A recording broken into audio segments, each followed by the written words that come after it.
In this video, we are going to discuss about the key concepts in supplier management. So, the first key concept is supplier selection. So, how a supplier is selected?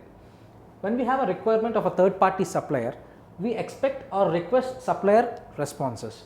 Based on the responses, we select the suppliers, and from there we analyze the supplier capabilities if or they can provide the services which we are looking for.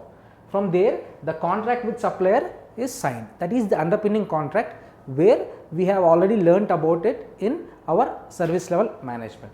So, about this contract details will be updated in the supplier contract database. So, whenever this database updated, we manage the suppliers, and whenever we require suppliers, the supplier provides us the services, and also whenever the renewal occurs, again the contract is re-signed and again the details are updated in the supplier contracts database. So, how and why this is maintained?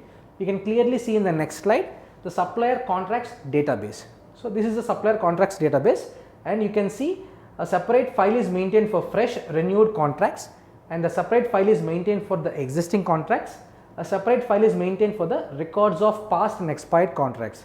So, this is all maintained by the organization supplier policy and strategy for each and every company. And also, supplier's performance is analyzed against contract terms. A contract terms or modifications or terminations also be maintained here. So, how these files are maintained and in what categorization? You can see contracts are categorized according to the types of services, owner of the services, expiry date and value of it. So, these are maintained by organization supplier policy and strategy. So, with the metrics and roles and responsibilities we will be discussing in the next video.